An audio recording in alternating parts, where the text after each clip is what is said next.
नमस्ते मित्रों, जय श्री राम, जय रेवर। आज हम यहाँ बात करेंगे सम्राट विक्रमादित्य के बारे में। दोस्तों, ये घटना जो आज मैं आपको बताऊंगा सम्राट विक्रमादित्य के बारे में, ये घटना उस समय की है जब विक्रमादित्य जी चक्रवर्ती सम्राट नहीं थे।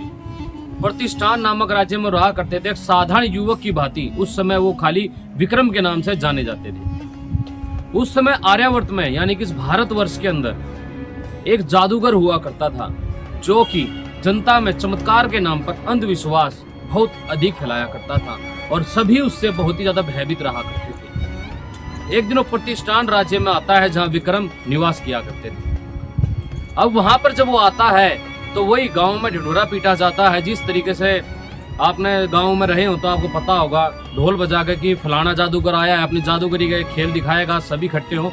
तो एक बड़ा ही विशाल बरगद का वृक्ष था, उसके नीचे पूरा गांव, सभी वर्णों के लोग इकट्ठे हो जाते हैं एक साथ। सभी वहां पर उस जादूगरी के खेल को देखने के लिए इकट्ठा हो जाते हैं।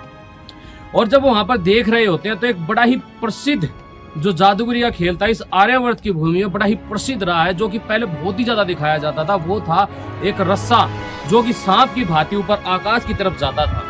बड़े ही कौतूहल से लोग बाग उसको देखा करते थे, बड़े ही अचंभित हुआ करते थे। आखिरकार एक रस्सा, जादूगर बीन बजाता और रस्सा ऊपर जाता है।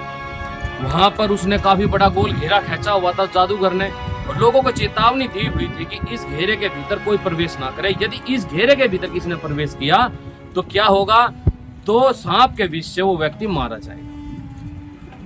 विक्रम को यह बात पता चल चुकी थी कि ऐसे ऐसे वो जादूगर इस राज्य में आया हुआ है जो चमत्कार के नाम से लोगों में अंधविश्वास डालने का प्रयास करता है। जादूगर ने अपना जादूगरी का खेल प्रारंभ किया और बीन बजाने लगा और रस्सा धीरे धीरे लहराता हुआ आकाश की तरफ जाने लगा। चारों तरफ सन्नाटा छाया हुआ था। सभी ग्रामवासी इकट्ठे होकर पूरे ध्यान, पूरी लगनता से उसी को देखे जा रहे थे कि आखिरकार ये हो कैसे रहा है। सभी अचंभित थे, सभी हैरान थे कि आखिर ये हो कैसे रहा है। सभी सोच रहे थे जादूगर की कोई चमत्कारी शक्तियां हैं जो ये करवा रही है उससे। अचानक से घोड़े के टाप के आवाज लोगों को सुनाई देती है। सन्नाटे को चीरता हुआ एक तीर उस रस्से के ऊपर से जाता है और सीधा बरगद के पेड़ में धंस जाता है। जैसे जाता है और रस्सी रूपा सांप धड़ धड़ाकर नीचे आ गिरता है। अब तक जिसमें प्राण दिखाई दे रहे थे, अब वो नीचे पड़ा हुआ प्राण विहीन हो चुका था। और जादूगर ये देखकर घुटनों के बल बैठकर बोलता है, हे ईश्वर, आप मुझे किस बात का दंड दे रहे हैं? मुझसे क्या अपराध हो गया? विक्रम भीड़ को हटाते हुए सामने आकर खड़े हो जाते हैं। विक्रम उस जादूगर से बोलते हैं कि हे जादूगर, ये कार्य ईश्वर ने नहीं किया, ये मैंने किया है। तब जादूगर विक्रम को बोलता है कि हे आर्यपुत्र, मुझसे क्या अपराध हुआ है जो कि आपने मेरे इस जादूगरी खेल में विघ्न डाला है? तब विक्रम उसको एक बात बोलते हैं कि इस राज्य में, इस संसार में एक से एक गायक हैं, एक से एक चित्रकार हैं, एक से एक भवन निर्माण कला को जानने वाले अनेकों प्रकार के कलाकार हैं, लेकिन कोई भी ये नहीं बोलता कि वो चमत्कार करते हैं, क्योंकि हर किसी के पीछे उसका अभ्यास, उसका पुरुषार्थ, उसकी तकनीक होती है। तब वो इस तरीके से उस कार्य को करके दिखाते हैं।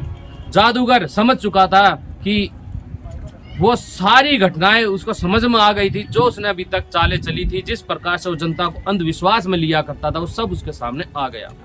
वो विक्रम से क्षमा मांगता है और कहता है कि मुझे क्षमा कीजिए, आज के बाद मैं ऐसा कोई कार्य नहीं करूंगा जिससे कि जनता के अंदर किसी प्रकार का अंधविश्वास फैले। आप कृपया करके इस जादूगरी के खेल का भेद जनता को ना दें, ना बताएं कि मैं कैसे रस्से को ऊपर लेके जा रहा था, वरना कौतूहल खत्म हो जाएगा। लेकिन मैं आज के बाद ये कभी नहीं कहूंगा कि ये कोई सिद्धि है, कोई चमत्कार है, ऐसा कभी नहीं, क्योंकि उसके पीछे कुछ ना कुछ कार्य, कुछ यंत्र कार्य कर रहे होते हैं। तब विक्रम जनता की तरफ मुड़ते हैं और बोलते हैं कि आज आप सभी जाइए, कल जादूगर अपना फिर से खेल आप सभी को दिखाएगा, तब आप सभी यहाँ पर आनंद लीजिएगा। तो इस प्रकार से राजा ना होते हुए भी वो समाज के प्रति अपना दायित्व समझते हुए जनता को अंधविश्वास से बाहर निकालने का प्रयास करते हैं। तो ऐसे थे महान सम्राट राजा विक्रमादित्य। आगे आगे देखिए, उनके बहुत सारे किस्से कहानी आप सभी के सामने लेकर आऊंगा और आप सभी को आनंद आएगा, बहुत ज्यादा आनंद आएगा। तो ठीक है जी, नमस्ते, जय श्री राम, जय रेवा।